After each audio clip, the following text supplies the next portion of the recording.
বেরিয়ে গেছে, আমরা কী করে যাবো জানি না এবারে। হ্যালো ভিউয়ার্স, আমি সনদ, সবাইকে গুড মর্নিং। আজকে আমরা এক জায়গায় যাচ্ছি ঘুরতে, তো আমার সঙ্গে একজন আছে, তাকে দেখাচ্ছি, কিন্তু কোথায় যাচ্ছি এখন অবধি বলবো না। সেটা আমরা এখন ইচ্ছাপুর থেকে ট্রেনে উঠছি, সেটা আমরা নৈহাটি যখন ট্রেনে উঠবো তখনই বলবো। এই যে আমার সঙ্গে যাচ্ছে, আমার মতন একই জামা পরে এসছে, সেম জামা পরে, কোম্পানি স্পন্সর করেছে। এটা পুরো আলাদাই ব্যাপার। ব্যাগের কালারও এক, আমার ব্লু সাফারি কোম্পানি। এই কোম্পানি আমাদের স্পন্সর করেছে, তাই জন্য আমরা যাচ্ছি এখন প্রমোশন করছি। আমরা ট্রেনে উঠে পড়েছি, ট্রেনটা খুবই ফাঁকা ট্রেন, সকাল সকাল মেঘলা ওয়েদারে আমরা যাচ্ছি নৈহাটি। নৈহাটি পৌঁছে একটু চা খাচ্ছি, চা কিনে দিচ্ছে ঠান্ডার মৌসুমে। ঠান্ডা তো না, গরম খুবই, ব্যবসা গরম, খুবই গরম।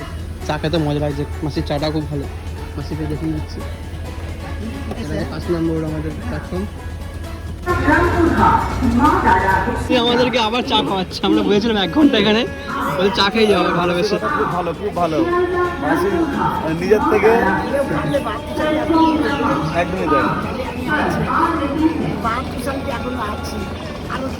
যাই হোক, এই মানসিকতা আমাদের খুব দরকার। বেশি কিছু বলছি না, এখানে যারা আসবে নৈহাটিতে অন্তত এই মাসির চা অন্তত খেয়েও সবাই।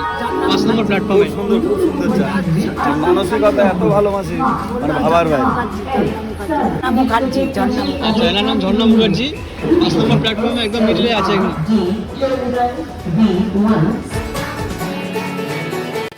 ফাইনালি আমাদের ট্রেন ঢুকে গেছে। আমরা যাচ্ছি কোথায়, আমরা যাচ্ছি কোথায় কি জানি, এখানে বলবে না। আমরা যাচ্ছি কোথায়, রামপুরহাট মা তারা এক্সপ্রেস। এই যে আমাদের সিট, এটা এখানে আছে। কি ব্যাপার, দাদা ঘুমাচ্ছিল। এত ঘুমালে হবে? তো আমরা ট্রেনে উঠে পড়েছি, ট্রেন এখনো নৈহাটিকে ছাড়েনি। সুমনদা দাঁড়িয়ে আছে, ভাবছে কী করবে, বসবে নাকি নেমে যাবে। তুমি কোনখান থেকে এসছো? আমি হ্যাঁ, আমি তো ভারত থেকে। তোমার নামটা বলো। আমার নাম সব ফেসবুক জানে। আমার নাম হচ্ছে পল্লী প্রধান। কোনখান থেকে এসছো? আমি হ্যাঁ, বারুইপুর থেকে এসছো। তোমার নাম কি? প্রমাদ মিশ্র। আচ্ছা, হাই, আমার নাম সনদ।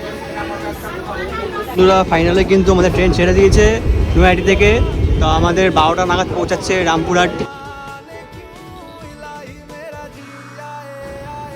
সুমনদা খাচ্ছে, ওর টিকিট নেই বলে ওকে নামিয়ে দেওয়া হয়েছে ট্রেন থেকে। টিকিট নেই বলে ট্রেন থেকে আমার নামিয়ে দিয়েছে টিটি।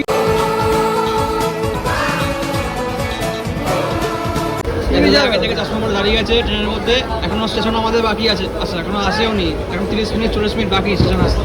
10 নম্বর দাঁড়িয়ে গেছে। এটা ভুল, 30-40 মিনিট না, হয়তো বড় জোর হয়তো ম্যাক্সিমাম 10 মিনিট। এটা একটু একটু হতে হয়, ধুলোবালি যাতে না ঢোকে, তাই তো? একদম একদম, ভাইরা যাতে না আসে। যাই হোক, আমাদের টিকিটটা খুব ভালো কাটা হয়েছে। টিকিটটা আমি কেটেছি, টিকিটটা কেটে টিকিটটা আমাকে দিতে হয়। এই তারাপীঠ রোডে আমরা নামবো। এখান থেকে টোটো করে যেতে খুব সুবিধে হয়, কেন রামপুরহাট থেকে অটো করে গেলে ওখানে খুব অসুবিধা হয়। প্রাকৃতিক সৌন্দর্য হাওয়া খেতে খেতে যাবো। তো ফাইনালি আমরা তারাপীঠ স্টেশন করছে আমাদের। তো আমরা নেমে গেছি, আমরা 4 জনে আছি। এখন আমরা কিছু একটা ধরবো, ধরে তারপরে আমরা তারাপীঠ যে মায়ের মন্দির আছে সেখানে আমরা যাব। তো মন্দিরে যাওয়ার আগে আমরা একটা হোটেলে নেবো, সেই হোটেলে স্টে করবো। আমরা টোটোতে উঠে গেছি।